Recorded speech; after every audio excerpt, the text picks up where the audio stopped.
I was an imperial consort who could hear the emperor's innermost thoughts. In my previous life, I followed his every whim, fulfilling his desires without fail.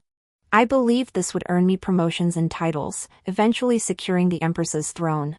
But the emperor was a scoundrel. He spurned my offerings and instead fell for a fisherman's daughter outside the palace. Defying all opposition, he crowned her empress. Fearing I might harm his empress, he had me executed beforehand. This time around, upon hearing the emperor's thoughts, I leaked the information to my sworn enemies. His Majesty breaks out in hives after eating lychees. His Majesty plans to dispose of your family. His Majesty speaks highly of your sister. Consort and consort Shu were stunned. Sister, what should I do? Please think of a plan quickly. 01 I nearly lost myself in the chorus of sister. In my past life, they all called me a worthless woman. I wasn't idle either. I called them worthless maids, fools, troublesome servants, idiots. But that was all in my past life. This life, they are my beloved sisters. I looked at Consort and smiled. Why the rush? I have a plan, but it depends on whether you can bring yourself to do it. Consort and hurriedly curtsied. My younger sister has just come of age and is already betrothed. I'm trapped in this palace, I can't let her get caught up in it too. Please, sister, have mercy. From now on, I'll follow your lead in everything. Consort and didn't trust me at first. Until I had her feign leaving the banquet, then sneak back to see the emperor's gaze fixed unabashedly on her tender, bud-like younger sister. Consort and gritted her teeth in fury. She had raised her sister herself, their bond as deep as the sea. In my past life, I followed the emperor's desires to handle another matter, missing this one. By the time I heard the emperor's thoughts about Lady Anne's sister, she had already entered the palace. This filled me with bitter regret. I believed Lady Anne had deliberately orchestrated it, leading to a major conflict between us. But in this life, I heard the emperor's thoughts. Not only did I neglect every single request, I deliberately did the opposite, causing him nothing but frustration. Thus, I did not miss the emperor's thoughts. It turned out he had long set his sights on Consort Anne's younger sister. Ha, what a lecherous man. I played my hand well, informing Consort Anne of this matter. Consort Anne gritted her teeth and said, to save my sister, I would walk through fire and water. I beckoned her closer and whispered a few words in her ear. Consort Anne suddenly gripped my hand, her voice trembling with emotion. Thank you, sister, for your brilliant plan. Whether this succeeds or not, I shall forever remember your great kindness. Consort Anne hurried off. She led her sister, who was acting coy and sweet, to present the emperor with a bowl of soup. The emperor was overjoyed and happily drank the soup. Then, his eyes swelled shut. The imperial physicians barely managed to save him. Consort Anne led her sister back to tend to the sick emperor, weeping pitifully. But a wave of perfume wafted toward the emperor's face, causing his rash to flare up even worse. The emperor pointed at Consort Anne and her sister. Get out of my sight. Consort Anne left heartbroken, sending her sister out of the palace that very night. She hurriedly notified her parents, urging them to arrange her sister's marriage immediately. By the time the emperor's rash subsided and he recalled the incident, news of Consort Anne's sister's betrothal had already spread beyond the palace walls. The emperor fell silent, likely recalling how both times he'd met Consort Anne's sister, he'd contracted a rash. He suppressed his thoughts. It seems our destinies clash. We are meant to be, yet not to be. I curled my lips in a sneer. In my past life, he brought Consort Anne's sister into the palace, slept with her a few times, then grew bored. Another pitiful soul entered the palace. He, however, remained carefree, falling in love with someone else. Paw. Lecher. 02 Several months later, Consort Anne's sister was married off. Consort Anne was finally at ease. She came to thank me. I dismissed the attendants. Suddenly, she knelt and performed a deep bow. Sister, I shall never forget your life-saving grace. From now on, I am yours. Whatever you command, I shall obey. I hurriedly helped her up. A strange warmth stirred within me. In my previous life, striving to become empress, I had enemies everywhere. Yet when I died, those very enemies were the ones who came to bid me farewell. Those who understood me best were my enemies. They pleaded before the emperor, declaring I would never harm that fisherman's daughter. Though the imperial consort speaks with sharp tongue, her heart is kind and virtuous. Though she seems haughty, her actions are upright and just. Though she flatters superiors, she does so without servility. Though she seeks favor, she never strikes from the shadows. The imperial consort. Enough. Stop. Just let me die. The emperor hesitated. But the fisherman's daughter, tears brimming in her eyes, spoke softly, I cannot outmaneuver these palace schemers, nor do I care to. Li Shen, if you cannot clear the path for me, then do not confine me within these palace walls. The world is vast, where could I not go? It was this very line that steeled the emperor's resolve. He bestowed poisoned wine upon me and banished the other consorts to a Buddhist temple. The vast palace now held only the two of them, one life, one world, one pair. Pa. This lifetime, I shall make them pay dearly. I helped consort into her feet, feeling both awkward and strangely proud. Well, the daughter of the Yin family, so a few petty favors could buy your loyalty. Consort and clenched her fists in fury. Zhao Jiufeng, your venomous tongue will be your undoing. I thank you for the Shao Sihixiang incense. You are my benefactor. Whatever you say, I won't hold it against you. I'll remember your kindness. The little 4-comb incense was made from lychee shells, sugarcane pulp, aged citrus peel, pear peel, and other ingredients. Consort and increased the proportion of lychee shells to craft a new batch of little 4-comb incense. She and her sister Jian sewed the incense into sachets to wear close to their bodies. They also stuffed the incense powder into the beads of their hairpins, sleeves, and shoe tips, even adding lychee juice to their lip balm. The two of them nearly killed the emperor. But the emperor couldn't die just yet. No one in the palace was pregnant. 3 years after the emperor ascended the throne, not a single woman in the palace had borne his child. I suspected the emperor was impotent. Yet when I died, that fisherman's daughter was clearly pregnant. Could it be that none of us concubines in the palace are capable? I wish to try again. 03 consort and I exchanged a few casual words. Our energies clashed, a few sentences and we were on the verge of quarreling again. Perhaps, maybe, probably, she and I were destined to be mortal enemies. Consort and finally gritted her teeth and took her leave. Regret tugged at my heart as I watched her retreating figure and called out, Eniru, if you truly wish to repay me, live well.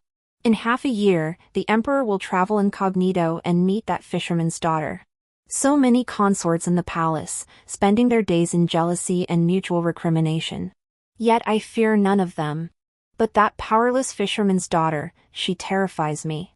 A single casual remark from her could sway the emperor's affections. I longed for more familiar faces in the palace, it would make me feel safer. Consort paused, turned back, and looked at me with a complex expression. Rest assured. For your sake, I too will live well. My heart eased. The daughter of the Yin family truly possessed noble spirit. I still sought out the emperor frequently. Simply put, I wanted to see if I could conceive. Once I was pregnant, he'd be useless. Then. The emperor was delighted. My striking beauty and dazzling presence made even the most gaudy, intricate patterns look splendid on me. The emperor once said seeing me brought him visions of national prosperity and peaceful times. But later, he chose a fisherman's daughter who preferred pale robes and had a plain, unremarkable appearance. Men's words are indeed deceitful ghosts. Trusting him spells ruin, not even his own thoughts can be trusted. For self-awareness isn't universal, even the emperor himself couldn't fathom what he truly desired. If he was destined to be another woman's man, then he'd better exhaust himself on this old woman. I'll make him tremble at the very mention of sex. I seduced the emperor several times. After each encounter, the emperor was exhausted to death. The consort is truly a demon. I may well die at her mercy. I truly cannot go on today. I hope she knows better than to tempt me further. As if that were possible? I have plenty of tricks to drain him of strength. The powder from my fingertips drifted down onto the emperor's face, his body, the bed. He rolled over, pinning me beneath him once more. Finally, I grew weary too. The emperor's drowsy eyes could barely stay open. Lying in his embrace, I traced circles on his chest to tease him. In a falsetto voice, I asked, "Your Majesty, my birthday approaches. What gift will you bestow upon your concubine?" "Humph. What do you desire?" What a boring woman, all she knows is demanding, demanding, demanding. My fists clenched. In my past life, I truly took his words to heart, restraining myself and appearing indifferent. But he said I was faking it. But when I wasn't pretending, he never gave me anything either. This time around, I couldn't care less what he thought. All that mattered was what I wanted. I cooed in my sweetest voice, "Your Majesty, I've served you so well. Might I ask for a favor?" "What do you desire?" All she wants is to be empress. Doesn't even consider if she's worthy. My fists clenched again. "Your servant has been in the palace for many years. I wish to return home to see my parents. Please grant me this favor, Your Majesty." My voice twisted into several different tones. Even I felt sickened by it. The emperor froze, momentarily unable to react. I have wronged her. She is actually homesick. Granted. That is a minor matter. Is there anything else you wish to ask? His tone was laden with meaning, and I understood perfectly. That despicable man. He wanted to lure me into revealing my true desires. If I actually spoke them, he'd only use it to manipulate me, then turn around and despise me, treat me with contempt.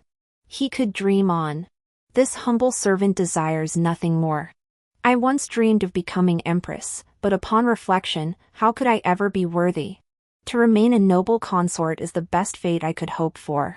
Your Majesty, please do not tempt this humble servant into wild imaginings. If I truly entertained such thoughts, and you then scolded me, I would be utterly lost. Still, I trust Your Majesty isn't such a shameless person, so I dare not entertain such thoughts. Your Majesty, sleep now. I am so tired. The emperor fell silent. Her inner monologue was nothing but whining and meaningless drivel. Humph, has she discovered something? Was she just sarcastically berating me? Unlikely. She lacks the audacity. It seems my excessive favor has spoiled her. Tomorrow, I shall summon Consort Shu. Oh!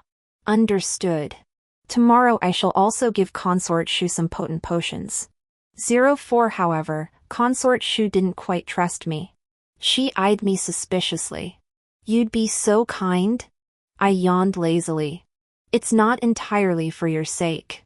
Not long ago, His Majesty nearly took a new concubine into the palace. Consort Shu's expression turned serious. She'd heard bits about Consort and sister. Had His Majesty not suddenly caught rubella, it might have happened. But what does this have to do with me? I sneered. What does it have to do with you? It has everything to do with you. It must be that we haven't served His Majesty well enough, giving him time to entertain such wild thoughts. We must serve the Emperor diligently, mustn't we? I worked hard to exhaust His Majesty yesterday. Today, you do your part well. Don't disappoint this palace. The noble consort's face flushed crimson. She stood up and gave a soft spit. How vulgar of you. The noble consort was a scholar, unlike me, who was neither skilled in literature nor martial arts. In my past life, her father and brothers were imprisoned by the emperor. All she could do was kneel before the imperial palace, clutching the late emperor's edict praising her family's loyalty and righteousness, begging His Majesty to show mercy, insisting her father and brothers could never have plotted rebellion. Alas, the emperor never granted her an audience. After her father and brothers died, she starved herself to death to prove her innocence. I'd struggled so hard to climb higher. Part of it was fear of the emperor's arbitrary punishment. At least the empress was his wife. Arbitrarily punishing one's wife would invite criticism from the court. I sneered, we've been in the palace for 3 years now, yet not a single one of us has borne the emperor's heir. Don't you want to know if it's His Majesty who is incapable, or if it's us? Moreover, your family is about to face great calamity. If you were to conceive, you might just save your father and brothers. The noble consort turned pale with shock. What did you say? Only then did I realize I'd let something slip, and I quickly covered my mouth. I said nothing. You did. I did not, Consort Shu. Don't try to slander me. I'm leaving. I slipped away quickly. Consort Shu was stubborn. If I told her directly that the emperor intended to punish her father and brothers, she'd never believe me. But if she grew suspicious and investigated herself, she'd be convinced. Sure enough, that night, my maids reported that Consort Shu had called for water several times before finally retiring at the third watch. Hearing this, I seethed with rage. I had only occupied His Majesty until the second watch. Yet Consort Shu had engaged him until the third watch. Did she possess more skills and tricks than I? Had I truly been outmaneuvered by Consort Shu? How infuriating! The Consort Shu monopolized His Majesty for days on end. Her overwhelming favor was enough to make anyone envious. Several days later, she arrived at my palace with a solemn expression. After dismissing all attendants, she suddenly collapsed into a chair as if all her strength had drained away. Her face was pale, her eyes glistening with tiny tears. Sister, you were right. His Majesty truly intends to harm my father and brother. He actually harbors murderous intent toward them. But why? My father and brother are utterly loyal. Our Song family has served as loyal ministers for generations. I hurriedly cut her off. Stop, stop, stop. Don't say another word. I could recite the rest of her speech by heart. My ancestors fought alongside His Majesty to establish the empire. My grandfather served as the late emperor's grand tutor, his spirit tablet enshrined in the imperial ancestral temple. My father was the late emperor's personal tutor, by his side for decades. In my past life, Consort Shu repeated these words hundreds of times, her voice hoarse, yet not once did they sway the emperor's heart. I asked, have you ever considered that perhaps your family is seen as a hindrance? The Consort Shu leapt to her feet in agitation. But my father served with unwavering loyalty. He personally supported your Majesty's ascent to the throne. The first thing a healed cripple discards is his crutch. The Consort Shu sank helplessly back into her chair, weeping bitterly. What should I do? Would it be enough if I just died? Your death won't help. The emperor's pleasure in you and the slaughter of your family are two separate matters. The Consort Shu choked on her words, her reddened eyes glaring at me. Then what do you suggest? I sighed. It depends on whether your father and brother want their lives or their positions. The Consort Shu understood immediately, pondering deeply. I told them, but my father and brother might not believe me. I slipped a bracelet from my wrist and handed it to her. Take this. Have your father bring the bracelet to my father. He'll tell him everything. That dog emperor is so despicable. The task of investigating Consort Shu's father and brother fell to my father. Though he uncovered nothing, merely mentioning it would break their hearts. These Confucian scholars valued nothing more than serving their lord to the death. Consort Shu's father and brother aspired to be Zhuge Liang. Alas, the emperor was no Liu Bei. Sooner or later, they would face reality. Once they see it clearly, that will be the moment their hearts break. 05 Consort Shu hurried off with the items. Just before leaving, she suddenly stopped, hesitated, and told me, Sister, you needn't waste your efforts on His Majesty anymore. For 3 consecutive days, I secretly took His Majesty's pulse and also examined. Below. He is likely incapable. I was struck as if by lightning. He can't? Can't? Then how did he impregnate that fisherman's daughter? It felt like I'd uncovered some earth-shattering truth. Are you certain? I studied under a renowned physician from childhood and accompanied him on house calls. Only after entering the palace did I pretend to know nothing. What I've seen, I can never be wrong about. I gritted my teeth. That dog emperor. He slept with me all these days for nothing. Does His Majesty know of this? The noble consort hesitated. He likely does not. The imperial physicians dare not speak definitively, especially on matters concerning the emperor's heir. Good. My resolve was set. I must carry this child. If that fisherman's daughter could cuckold the emperor, so could I. I prepared for the imperial family visit.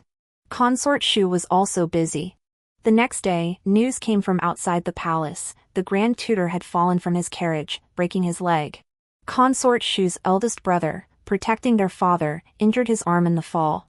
The Grand Tutor was elderly, the leg injury aggravated his old ailments, and he was near death.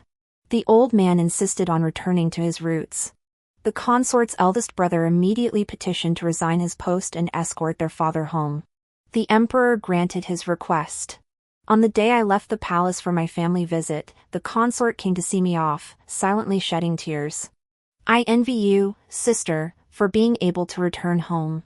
But I cannot even see my parents one last time.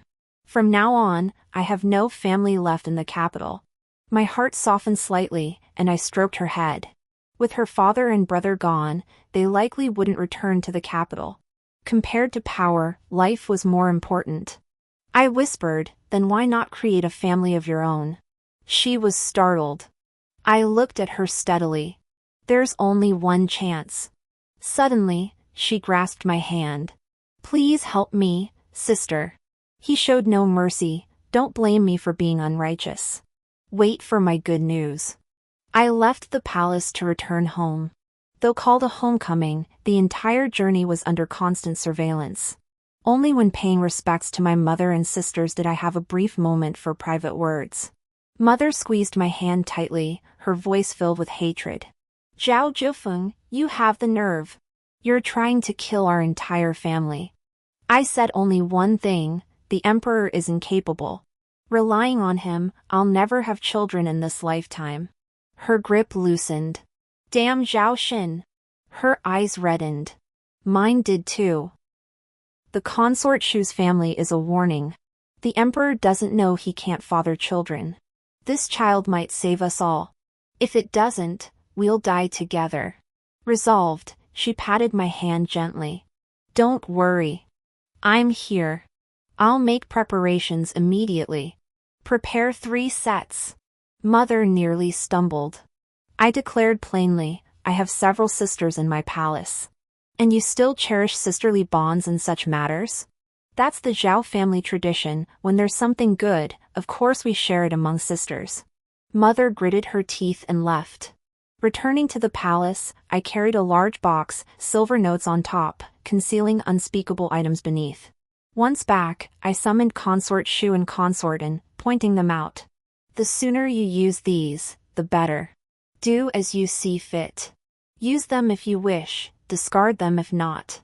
This is your only chance. Consort Shu took one first. If one concubine conceives, the emperor will suspect her. But if several conceive, he'll only blame the imperial physician's incompetence. Count me in. Consortin gritted her teeth. Easy for you to say. But the emperor hasn't called for me lately. My conception timing won't match. What's the problem? Tonight, bring His Majesty a bowl of glutinous rice balls. That bastard's been craving them lately. Count me in too. Consortin also took one. That very night, she carried the rice balls to the emperor, coaxing him into her palace. By the 4th watch, the two finally retired. I was heartbroken. Damn Consort Shu and Consortin. What tricks did you two use to keep the emperor battling with you until the 3rd and 4th watches? 06 My pride was deeply wounded. So I played a nasty trick, spreading the emperor's preferences until the entire palace knew. This kept the emperor terribly busy. Today, Consort Zhao's offering was to his liking. Tomorrow, Consort Li's gift will satisfy his appetite. The day after tomorrow, Beauty Song. Beauty Song was turned away at the door. The emperor, suffering from indigestion, ordered all gifts from the consorts to be rejected. I felt regret. How foolish of Beauty Song, she should have sent digestive pills. However, the day after tomorrow, one of the consorts thought of this. The beauties of the harem united in purpose. That month, the emperor lived in extravagant indulgence, overindulging both above and below. Meanwhile, my pregnancy began to show. At the palace banquet, I felt nauseous and began to retch. My vomiting triggered Consort Shu and Consortin to lose control as well. In an instant, the entire banquet descended into chaos. After taking our pulses, the imperial physician immediately knelt to congratulate His Majesty, announcing that all 3 consorts were with child. The emperor was overjoyed. He felt a surge of pride, as if this proved his virility, radiating an air of conquest over the harem. Thus, he failed to notice the deep frown etched on the chief physician's brow. He lavishly bestowed rewards upon the harem, including the pregnant consorts. Then, he slipped out of the palace in plain clothes. The night before his departure, he came to see me. "Ah Feng, while I am away, the harem rests upon your shoulders. You are also carrying a child. You must always put yourself first and take good care of yourself. What nonsense are you spouting? First you demand I manage the harem, then you order me to protect my health. Why can't you just be a proper man?" I softened my voice, straining my throat. "Your Majesty, please don't go. Your servant only wishes to be with you." The emperor's body stiffened. "Ah Feng, be good. This empire needs me. Have these harem women never seen a man? Every one of them throws herself at me. These past days have nearly ruined my back. If I don't escape this palace soon, I fear I'll die on the bellies of these women." Me. "This is impossible. Why did you take so many consorts? Useless dog of a man." Fearing I'd cling to him further, the emperor hastily made an excuse and fled. I watched his retreating back and smiled. In my past life, the emperor claimed he and the fisherman's daughter endured countless hardships to return to the palace. Thus, he regarded her as his benefactor, kin, and beloved. But what if the storms grew fiercer? Could they still weather the tempests together, sharing each passing year? I was curious. I released a white dove. Consort Shu hung lanterns. Consort and lit fireworks. We all claimed to be praying for His Majesty's well-being. This time, His Majesty's incognito journey was taking rather long. 9 whole months passed without his return. The court officials, starting from initial panic, had since developed a smooth workflow. Division of labor kept the government running. The inner palace remained serene. With the emperor absent, all consorts lived leisurely lives, their relationships unexpectedly harmonious. I, Consort Shu, and Consortin each gave birth to 2 sons and 1 daughter. Holding my child, I wept tears of joy. In my past life, I envied the fisherman's daughter. I envied her for winning the emperor's deep affection. I envied that throughout the entire palace, only she could bear the emperor's child. I envied that in the long, lonely years of the palace, she would have a blood relative by her side. But my envy was just that, envy.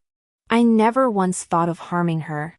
What truly rankled me was how she looked down on us noble-born women while simultaneously scrambling into the lap of luxury, all the while feigning aloofness and accepting it with reluctant grace. How utterly detestable! In my past life, the emperor coveted her and the child she carried.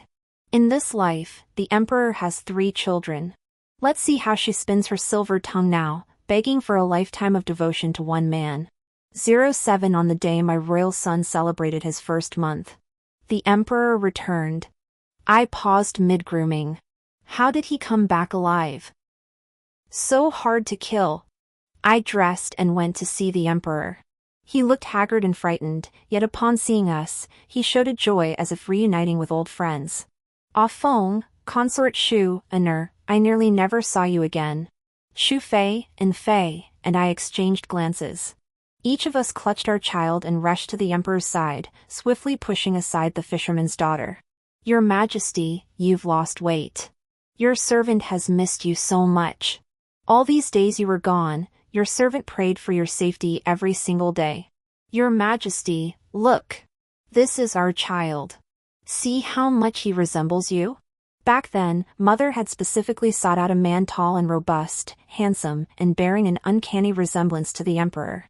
Now the child had reached his first month, a time of soft, plump adorableness. He truly shared some likeness with the emperor, and everyone who saw him couldn't help but offer praise. The emperor was thoroughly pleased. This is my child. A bit ugly. My beloved consorts, however, have grown more voluptuous and graceful. Only after leaving did I realize the imperial palace is truly a heavenly abode. I shall never again venture out in disguise. The fisherman's daughter felt neglected. Her voice turned cold. Zhao Shen, since you've returned to the palace, I should depart too. We shall never meet again. She adopted a distant demeanor and turned to leave. The emperor remained silent. I remained silent. In my previous life, I acted too hastily. Before the emperor could speak, I blurted out, demanding how the fisherman's daughter dared to utter the emperor's name. Her eyes blurred with tears as she explained she had always addressed him thus.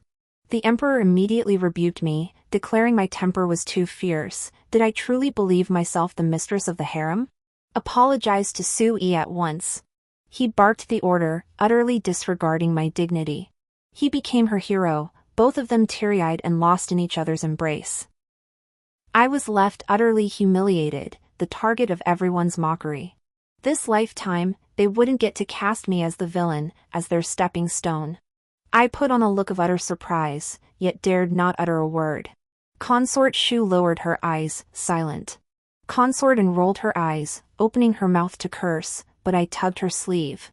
She hastily raised her sleeve to cover her mouth, feigning terror. The emperor felt a touch of embarrassment. Our entourage restored his imperial dignity. He likely suddenly remembered he wasn't that wandering Zhao Shen, but the exalted ruler of a nation. Sui, stay a moment. Wait for me. Cough. Wait until I've changed before we speak. Zhou Sui clearly found this answer unsatisfactory. It's unnecessary. You are the son of heaven, and I am but a fisherman's daughter. I know I have no place here. I take my leave. Though she spoke of departure, she did not move. Only a pair of misty eyes lingered, reluctant to leave the emperor. The emperor's inner voice grew panicked. Ugh, what do I do now? Are these people dead? Can't one of them say something nice for me, try to keep Sui? I'm the son of heaven, am I supposed to beg a woman? I rolled my eyes inwardly. In my past life, I diligently followed your every whim. You didn't hesitate to kill me when the time came. This lifetime, you won't exploit anyone else. During the emperor's absence, I streamlined palace protocols, ensuring orderly procedures and disciplined conduct. Court attendants followed regulations, each fulfilling their duties without anyone overstepping. Everyone held their breath, watching the emperor and Zhou Sui's tortured love affair unfold. Seeing no one trying to stop her, Zhou Sui gritted her teeth and stormed off, fuming. But as she reached the doorway, she dramatically swayed and collapsed to the ground. The emperor rushed over immediately. Sui, how are you? Someone, quickly fetch the imperial physician. 08 The imperial physician arrived. He diagnosed Zhou Sui as pregnant. Though he offered congratulations, his brow furrowed deeper. I, Consort Shu, and Consort exchanged glances. Consort indiscreetly gave a thumbs up. Consort Shu adjusted the green hairpin on her own head. I thought, I have several green hairpins too, I'll wear them all tomorrow. The emperor was overjoyed. He embraced Zhou Sui as she slowly regained consciousness, tears of happiness streaming down his face. Sui, did you hear that? We have a child, ours alone. Zhou Sui smiled, then wept. This child cannot be kept. I am the daughter of a respectable family, yet I have committed an indiscretion with you. This child is a mistake. I cannot compound my error. Bring me an abortion potion.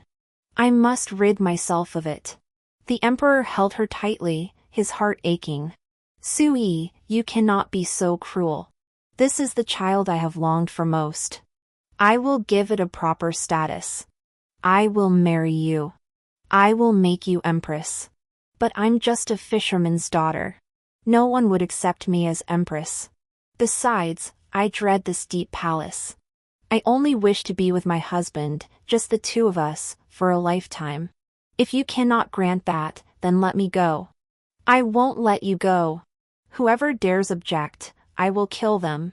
He turned to look at us as if we were enemies. Me. Damn man. I haven't said a single word. If you slander me like this, I won't hold back. I immediately retorted, Your Majesty, you're being utterly selfish. How can you not consider Miss Zhou? A young woman has sacrificed her virtue to follow you. You may crown her empress, but the child must never be born. If it is, the timing will prove her premarital indiscretion. Even as empress, she and the child would be mocked by all under heaven. How could you be so selfish? Do you wish to condemn her to a lifetime of ridicule? The emperor froze. When he snapped out of it, fury erupted instantly. I am the emperor. Who in this realm dares mock her? I stared at him as if he were a fool. Consort Shu did the same. Consort, unaware of our scheme, strove to keep pace, her gaze equally eloquent in its disapproval. The emperor slammed his fist on the table. What exactly are you trying to achieve? I replied, Your Majesty, the birth of a prince is attended by midwives, supervised by imperial physicians, served by palace maids and eunuchs, nursed by wet nurses, and wet nurses.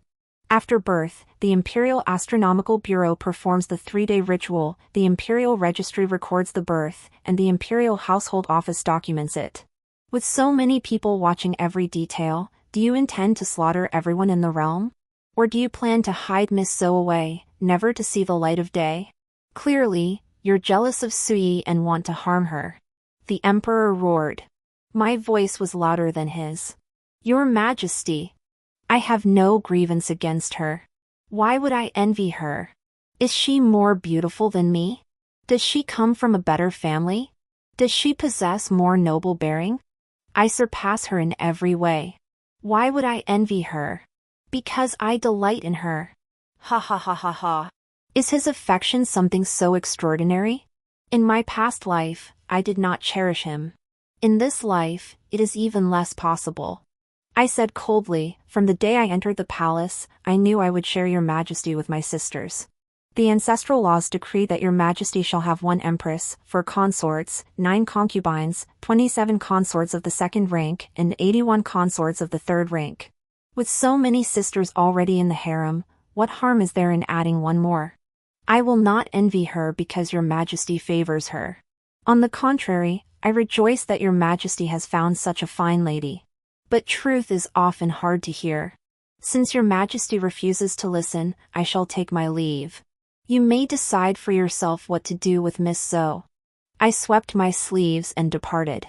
Consort Shu shook her head and sighed. Your Majesty, you truly have misunderstood Consort Gui. During your absence, it was Consort Gui who carefully tended to me, allowing me to deliver my child safely. Had Consort Gui truly been jealous, my child would not have survived. Your Majesty, I shall take my leave. Consort also sighed deeply. Your Majesty, after you departed, harmony prevailed throughout the harem entirely due to Consort Zhou's magnanimity and impartiality. If you truly cherish Miss Zhou, you should consider her reputation. A common woman's reputation is already of utmost importance, how much more so for the future empress? Alas!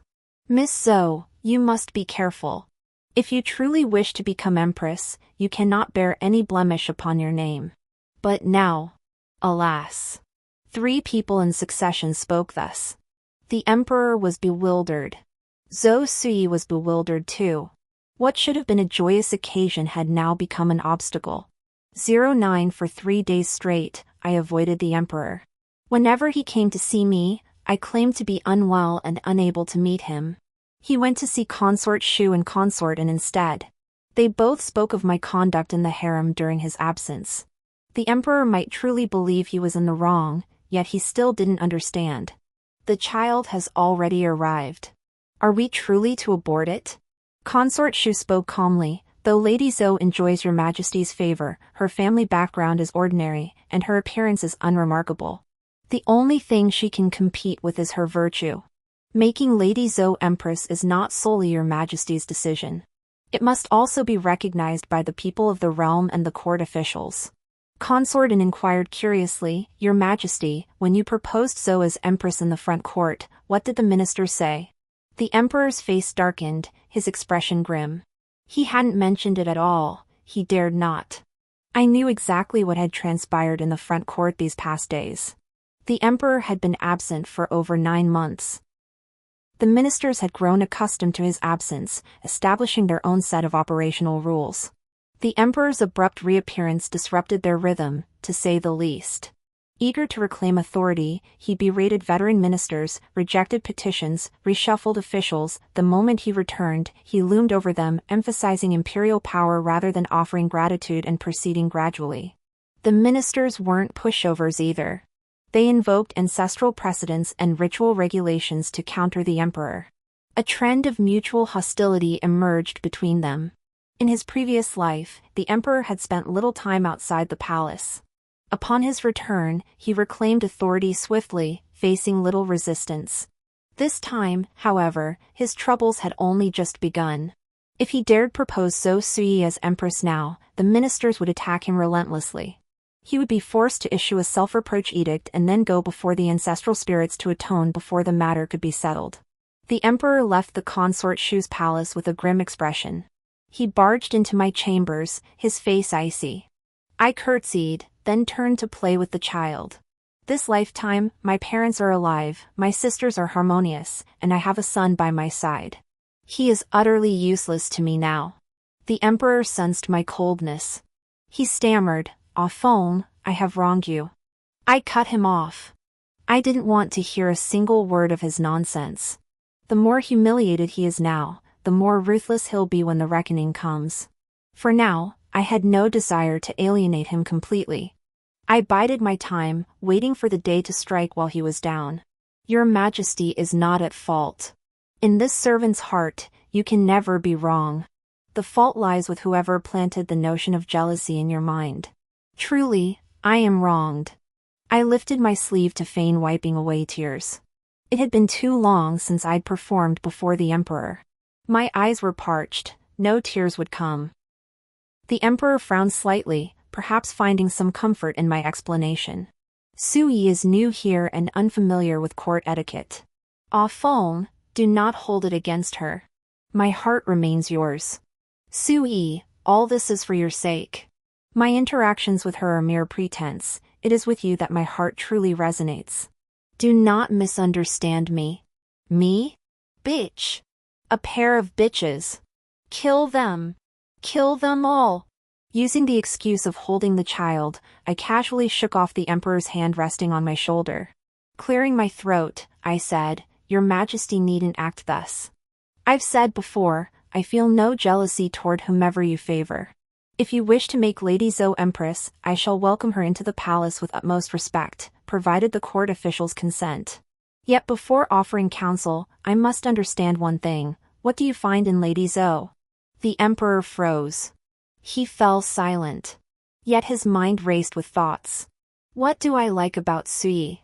Her beauty pales beside the noble consort, her talents fall short of the gentle consort, and her spirit lacks the lively charm of the peaceful consort. In looks, lineage, and bearing, she truly falls short in every way. Yet she stood by me through hardship, shielded me from blades, endured countless trials for my sake. In this harem where every consort harbors hidden motives, only Sui chose to follow me when I possessed nothing. Only we have proven our loyalty through adversity.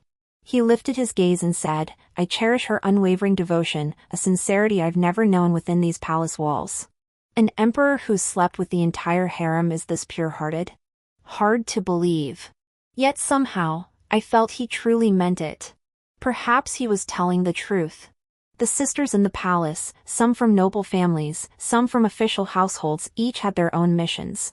True feelings were rare for us to begin with. Even if we offered our hearts, would he dare accept them? Not only would he refuse, but he'd likely see us as greedy and insatiable. His inherent prejudice against noble women ensures he'll never love any of us, only guard against us. Besides, does hardship truly prove sincerity? Ha! It's merely mutual reliance and helplessness. When hunger gnaws at the stomach, people become simpler, but that doesn't mean they become pure. I'll see if their sincerity can withstand the test. Since Your Majesty insists on making Lady Zhou empress, I propose 2 courses of action. The first is to terminate the pregnancy, find a noble family to adopt her as their daughter, and then formally install her as empress. The other is to keep the child. There was once a concubine surnamed Zhou in the palace. She passed away during a period of national mourning, so she was quietly buried without fanfare. Later, the eunuchs forgot to report this matter. I discovered it earlier and had intended to wait for your Majesty's return to decide, but now I feel this is a good opportunity. If Miss So takes that concubine's name, she gains both lineage and provenance. Though her initial rank would be merely a beauty, she could gradually ascend. This path, though slow, taking several years, is the most secure and causes the Emperor the least trouble. The choice, Your Majesty, is yours to make after discussing it with Miss So. The Emperor departed, his mind heavy with worry. I watched his retreating figure, a faint smile playing at my lips. If Zhou Sui chooses to become Empress and forsake the child, I shall make her regret it bitterly. If she chooses to start as a lowly beauty, then she falls into my hands. I will teach her what the schemes of women in the palace truly mean. 10. The Emperor and Zhou Sui had a quarrel. Zhou Sui ran out of the palace. Rain poured down from the sky. Heartbroken, she cried out in the downpour, "Zhao Shen, you promised to clear obstacles for me. Yet you believed them and abandoned our child. Neither I nor our child will ever forgive you. I'm leaving this place and never returning." The Emperor seized her, forcibly carrying her back. "You belong to me. You're not going anywhere. My side is your home." They fought and struggled, crying and screaming. I, Consort Shu, and Consort An watched from afar, sheltered under umbrellas. Consort Shu remarked coldly, "I've got goosebumps all over." Consort An covered her eyes. "My eyes are burning. How did His Majesty become like this? He wasn't always this way. Could it be? Did he hit his head and go mad while fleeing from our pursuit?" She whispered. I replied lazily, "He's probably always been this way. Zhou Sui just brought out his true nature." I always felt he and Zhou Sui were cut from the same cloth. They both believe others seek to harm them. In his world, they are the good ones, and we are all the villains. When I shared a bed with him, it was me willingly debasing myself, behaving wantonly, thinking only of carnal pleasures. When he and Zhou Sui slept under the open sky, indulging in reckless acts, it was simply following their hearts, revering nature. When we flatter him, it's because we covet power and are of low character. Zhou Sui pretends to reject this and that, yet her chambers are filled with the finest treasures from the entire palace. He sees her as detached from worldly desires, a paragon of purity. In my past life, I tormented myself over this. Now, I understand. If the Emperor finds me an eyesore, I'll simply remove him. Then, my world will be filled only with those who find me pleasing. That is the true path. 11. I don't know how the Emperor persuaded Zhou Sui. She agreed to terminate the pregnancy. I was pleased and personally led the imperial physicians to prescribe the abortion medicine. This is Physician Song's abortion medicine. Though his concoctions are somewhat bitter, their efficacy is renowned and universally praised. This is Physician Zhao's formula. Its properties are mild and gentle on the body, but the process takes longer. If Miss So chooses this, she must endure some discomfort. This is Physician Kong's formula. Its properties are somewhat stronger, but the process is swift. However, after taking it, she must refrain from attending to His Majesty for at least 3 months. Zhou Sui's face turned as pale as frost. "Consort, are you trying to scare me?" I ignored her and turned to His Majesty, saying helplessly, "Your Majesty, please choose for Miss So. Whatever I say now, she likely won't want to hear." I stepped behind the Emperor and flashed Zhou Sui a defiant smile. In my past life, she had acted just like this before the Emperor, using words of compromise, concession, and helplessness to imply I was relentlessly aggressive and consumed by jealousy. This time, I was returning the favor in kind. I only hoped she could hold her ground. The Emperor urged, "Sui, choose one." Zhou Sui's eyes brimmed with tears. "Brother Shen, can't you see she's bullying me? If she truly cared, she'd have brought one proper prescription, not 3. The Emperor frowned at me. I looked at the 3 imperial physicians. The 3 imperial physicians sighed helplessly. Our specialties differ, so our prescriptions vary. Yet all are potent and beneficial for your health. If you insist on a single formula, we can adapt one. Please wait a moment." The physicians departed to revise the prescriptions. Moments later, a unified formula was presented. Zhou Sui looked satisfied.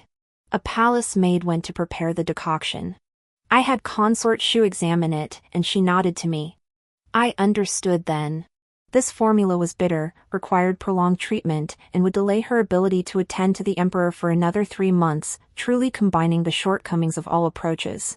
All my effort to improve the physician's welfare had not been in vain. I was quite satisfied. Soon, the medicine was brewed. Zhou Sui took a sip and immediately spat it out. "It's so bitter!" She began to cry, looking utterly pitiful. The emperor weakly urged, "Sui, stop this. I am truly exhausted." After only a few days, he already showed signs of weariness. Zhou Sui dared not speak further. Swallowing her grievances and bitterness, she finished the medicine. Soon after, the effects began. Cold sweat drenched her forehead as she clutched her stomach on the bed, wailing pitifully. The emperor cried out in panic, "Why is this happening?" I replied calmly, "Your Majesty, childbirth is always like this for women. Hers is a miscarriage, still early in the term, so it's somewhat better than full-term delivery." I lowered my head and kissed the child in my arms. But it was worth it. He was my little treasure. For him, everything was worth it. The emperor's gaze grew complex. Was it like this when the consorts gave birth? But I wasn't present then.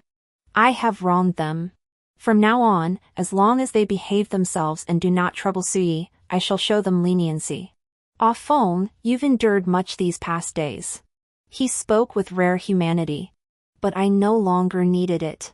In my previous life, Zhao Jiufeng willingly served as his lackey, yearning only for his approval, yet met with constant suppression, doubt, and harsh criticism. This time around, I will take what I desire. I will praise myself, cherish myself, and treat myself with genuine sincerity. I smiled, "Your Majesty, since your return to the palace, you have yet to undergo a proper medical examination. With several imperial physicians present today, perhaps they could attend to you as well, sparing this concubine further worry." 12. The emperor hesitated. Consort Shu interjected, "Your Majesty, Miss Zhou's examination will take some time. Should any issues arise, the palace maids will report immediately. They will diagnose you here in the side hall, they won't go far." The emperor agreed. Consort and supported him affectionately, as if he were a fragile being. The emperor visibly relaxed, as if he'd found a support. He walked away with light steps. Thus, he missed the sorrowful gaze of Zhou Sui. I understood her feelings. Here she was, alone and helpless, enduring pain, uncertain of her future. Yet he only cared for himself, seeking only his own peace. They had weathered hardships together, once sharing each other's pain. But returning to the opulent palace, he was the lofty emperor, she an obscure fisherwoman, the gap became stark. Truthfully, that gap had always existed, merely overlooked before. Now, they had simply returned to their respective spheres. That was all.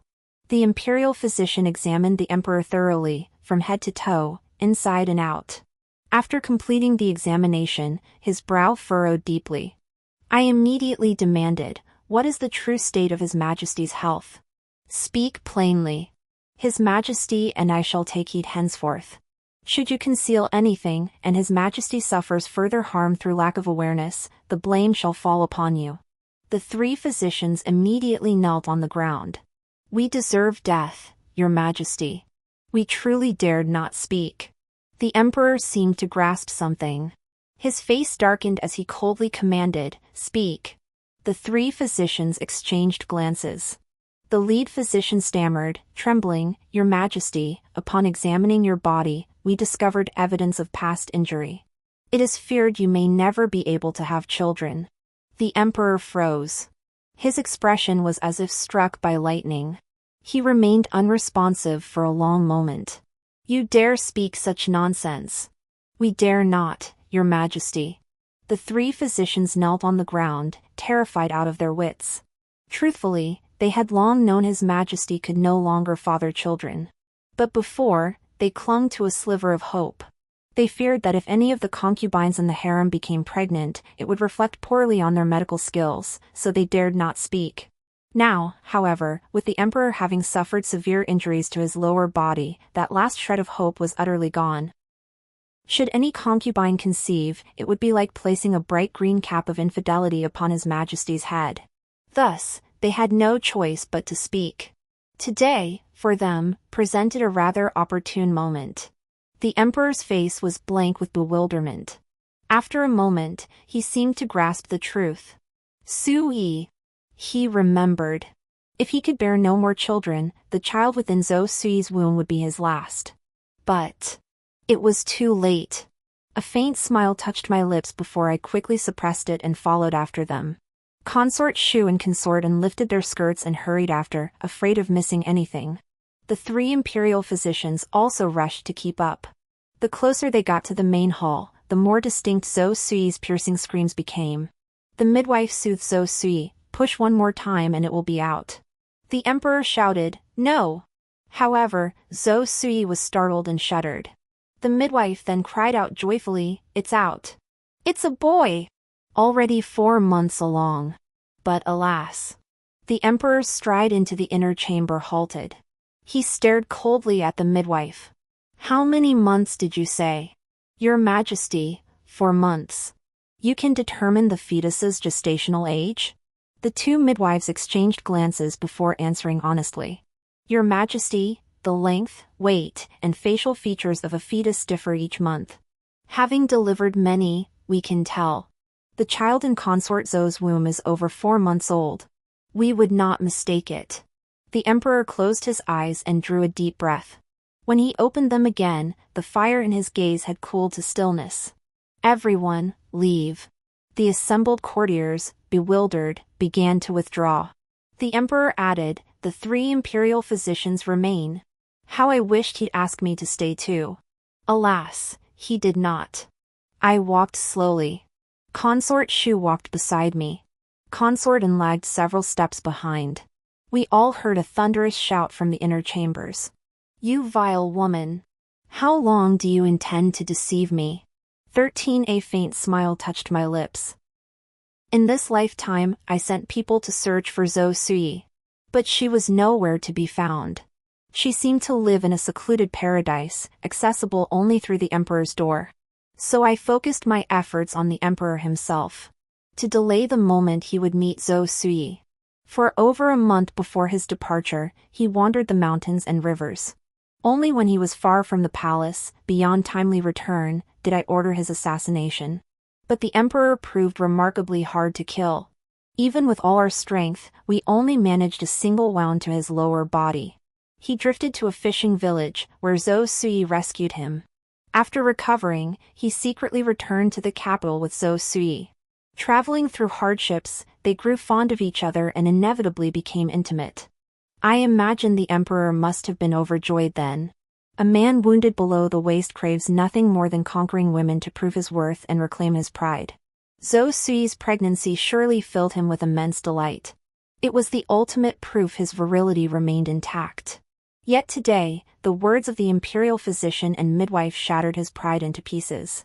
He was nothing but a pitiful creature stripped of power, his manhood compromised, a cuckold. The pure, flawless love he had cherished was a deceitful, treacherous whore. He would trample her into the mud without us lifting a finger. What happened after we left that day? I pieced together the truth from the words of several palace attendants. The emperor had the imperial physician confirm the fetus's gestational age, then chopped off the fetus's fingers, dripping blood into its bones, to verify if it was his own. But he failed.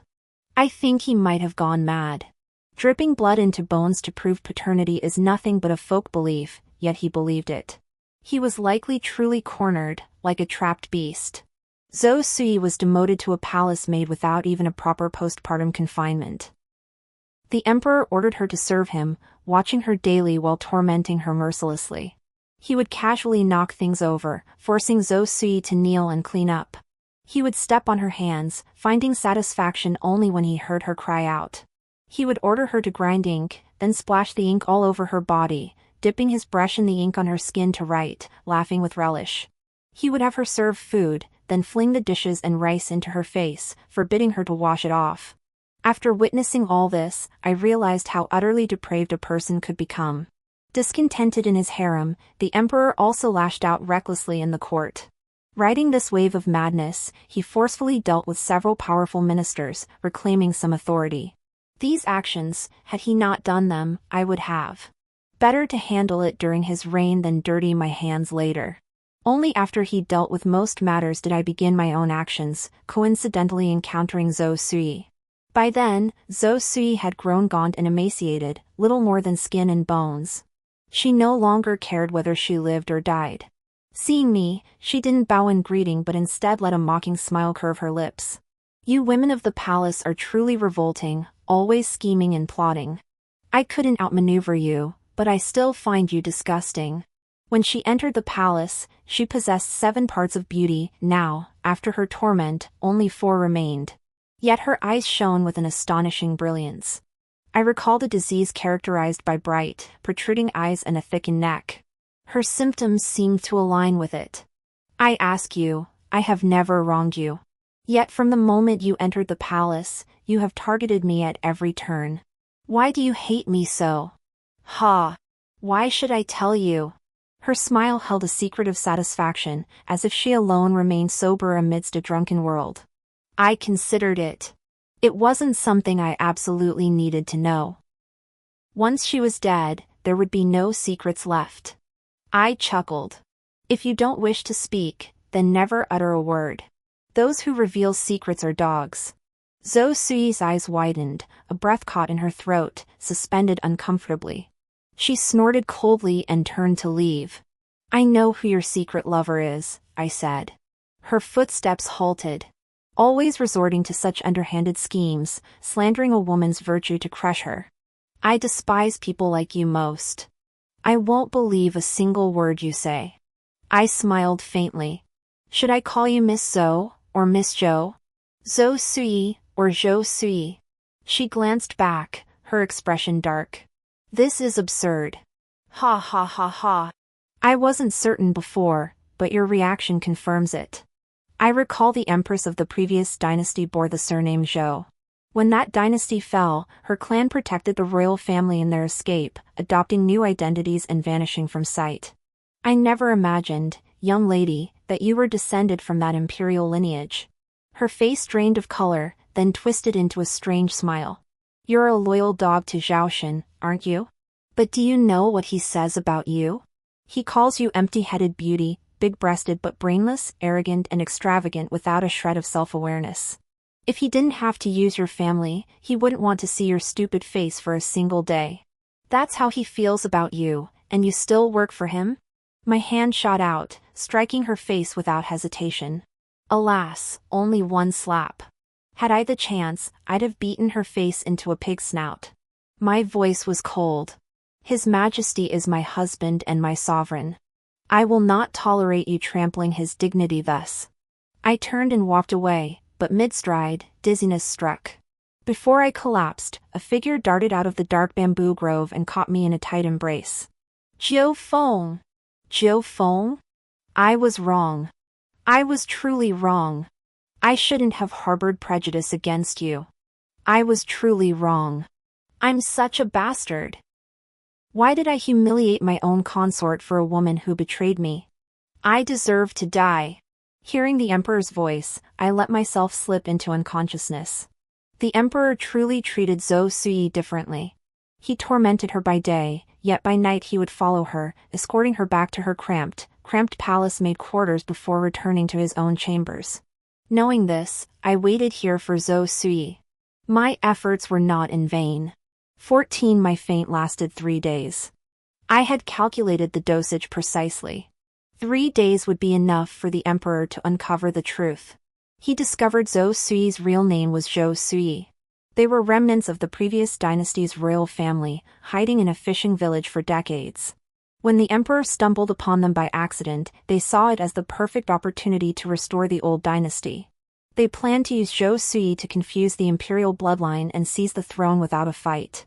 Zhou Sui had initially shared this ambition. But once inside the palace, her thoughts changed. She no longer wished to be controlled by the remnants of the former dynasty. She knew their plan was doomed to fail. When the time came, they could easily escape, while she, alone, would surely perish within the palace walls. She wanted to truly control her own destiny. But how exactly to do this? She planned to observe the situation and let things unfold naturally. If the emperor proved powerful, she would use him against them. She would bear his child, become the sole dominant figure, and enjoy unparalleled glory. If the empress consort proved formidable, she could use the child as an excuse to eliminate this threat permanently. She could then exploit the emperor's guilt to suppress the empress consort, propel herself into a position of power, and slowly conceive a child of her own to secure her place as the true empress. Her calculations were flawless. The one thing she hadn't accounted for was that the emperor was incapable of fathering children. All her hopes and plans dissolved into thin air. The emperor was on the verge of exploding with rage. He had always believed his love for Zhou Sui was genuine. Never in his wildest dreams did he imagine that from the very first day he was cast into that fishing village, it had all been a calculated scheme.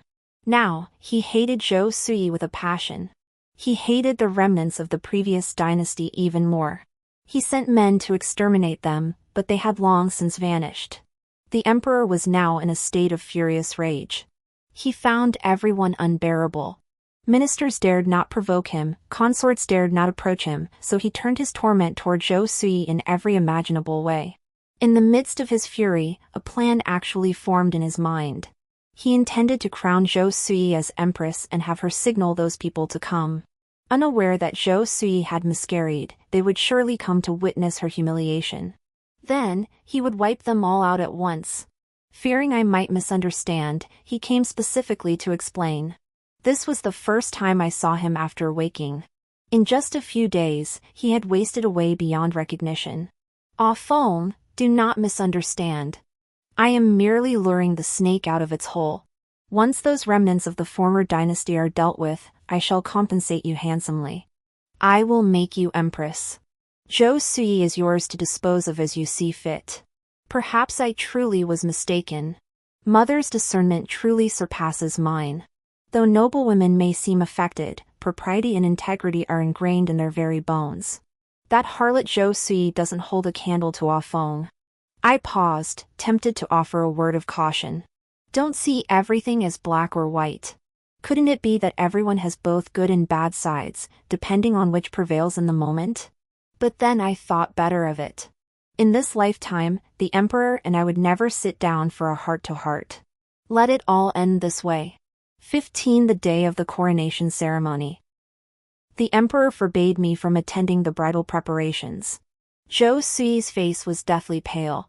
Dressed in loose wedding robes, she was manipulated by palace attendants like a puppet, radiating the desolate gloom of a setting sun. When she saw me, a startling light flashed in her eyes. Zhao Jiufeng, have you come to mock me? Had I been born into your family, with your background, I would never have lost to you. I would have wrapped Zhaoshan around my little finger, leaving you alone and helpless in the palace for the rest of your life. I didn't lose, so don't you dare come here to gloat. Oh. Ha. You're mistaken. Your victory lay precisely in your lowly origins. Had you been a noble lady, His Majesty would have scorned you just the same. With your looks, you'd never have even entered the palace. Having lived this life anew, I'd always been curious about the emperor's thoughts. Why did he dislike noble ladies? Why did he think we were all wicked? Later, an old palace maid revealed to me that in his youth, the emperor was harshly criticized by his mother, the Empress Dowager. She came from a prestigious family and harbored immense expectations for him. But the emperor himself was mediocre, lacking any exceptional talent. To motivate him, she constantly compared him to others. Today, he couldn't match the archery skills of some noble son. Tomorrow, his calligraphy fell short of another aristocratic heir's. The day after, he couldn't memorize texts as well as another noble son. He was constantly belittled, spending his entire childhood and adolescence feeling utterly defeated. But luck favored him. His mother proved remarkably ambitious, fighting her way through obstacles to propel him to the throne. Even more fortuitously, shortly after his coronation, his mother passed away after selecting his consorts. No one restrained him anymore. He could unleash his true nature without restraint. The more accomplished we consorts, chosen by the late Empress Dowager, became, the more inferior he felt. Only by suppressing us could he regain his self-worth. Thus he belittled and scorned us. Watching us flutter around him, utterly bewildered, filled him with delight. Zhou Sui's arrival was his salvation. She knew nothing of the palace, possessed no talents, and depended entirely on him.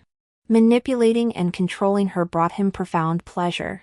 Occasionally she would prick him, but he relished it. Everything remained firmly within his grasp.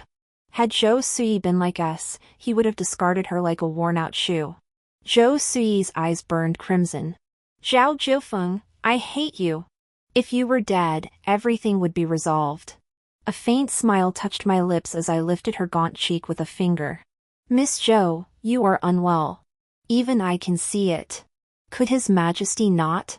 The lover you obsess over cares less for you than the enemy you despise. What use is such love to you? Moreover, what do you hate about me? What right do you have to hate me? The one who impregnated you was a remnant of the former dynasty's royal family. The one who forced you to abort was His Majesty. The one who abandoned you was also His Majesty. The only thing this palace has done for you is uncover your true identity. You dare not hate them, yet you dare hate this palace. Is it because you are hypocritical and weak? You dare not hate those far stronger than yourself, only daring to hate this palace who seems easier to bully. It is because you know yourself to be weak and powerless, able only to vent your hatred upon me, a woman like yourself. Ha, what a pitiable creature. But speaking to you is pointless now. After today, you will die. After this incident, His Majesty has seen that we, the daughters of noble families, are the most reliable. His Majesty will make me his queen. I alone shall stand by his side. And you will die. Zhou Sui lunged at me in fury, only to be held back by palace maids on both sides. I want you dead, you worthless slut. I want you dead. I lifted my gaze to meet hers defiantly. I am the true victor. Satisfied, I walked away as Zhou Sui's eyes blazed with fury. The grand ceremony began. The emperor appeared in the square, holding Zhou Sui's hand. Sure enough, among the crowd sat a few outsiders. Their complexions were dark, a mark of years spent fishing and hunting. Though dressed in new garments and behaving with polite decorum, it was a borrowed formality, not the innate elegance of nobility. Their eyes fixed intently on the emperor, their lips curled in a faint, secretive smile. As the ceremonial music swelled, the emperor raised his hand. Suddenly, soldiers standing behind those individuals silently raised their axes and halberds, bringing them down with brutal force. Blood spattered everywhere. Each head fell, still bearing an eerie smile. Zhou Sui was terrified. She clutched her head and screamed loudly, throwing herself into the emperor's arms. Brother Shen, save me. The emperor, dazed, instinctively reached out to catch her. Yet, what he caught, besides her warm embrace, was a cold, sharp blade. Zhou Sui's face was smeared with blood, yet she wore a triumphant smile. She swept past the emperor, fixed her gaze on me, and laughed maniacally. I won. I am the victor. What I cannot have, neither can you. The next moment, her mouth gaped open. Her body, pierced by multiple blades, crashed heavily to the ground.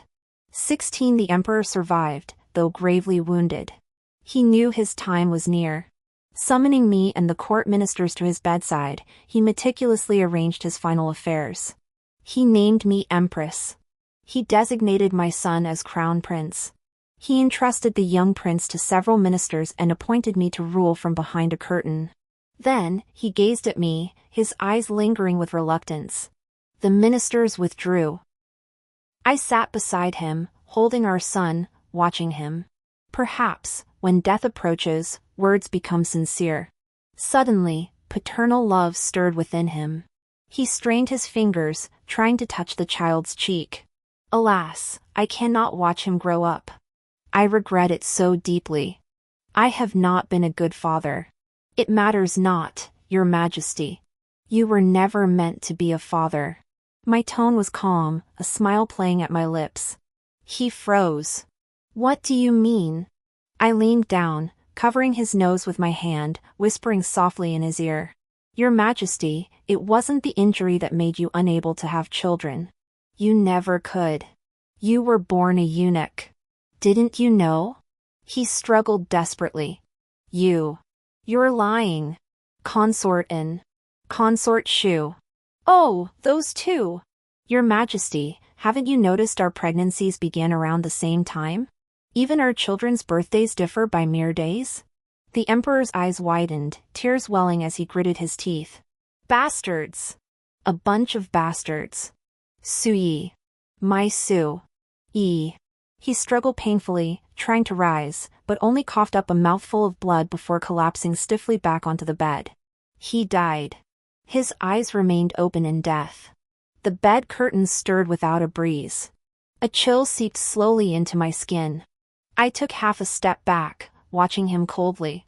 Your Majesty, you still see everything as black or white. When we are bad, your plain robes become the good. When the plain robes are bad, we become the good again. Truth is, we are simply ourselves, always have been. If you want true heart, you must exchange true heart for it. There is no such thing in this world as you tormenting me, humiliating me, yet I still loving you, longing for you. If there were, it would surely be a deception. This lifetime, let it be so. If there is a next life, we shall settle our accounts then. I carried the child out and proclaimed aloud the Emperor's demise. The crowd prostrated themselves, wailing in grief. I watched the sun sink heavily, yet felt the good days had only just begun. The palace's scheming and intrigue had drawn to a close. The deceit and treachery of the new dynasty had begun. And I finally had my chance to step onto the battlefield of power. This world, I have arrived. You all, kneel and pay homage at once. The end.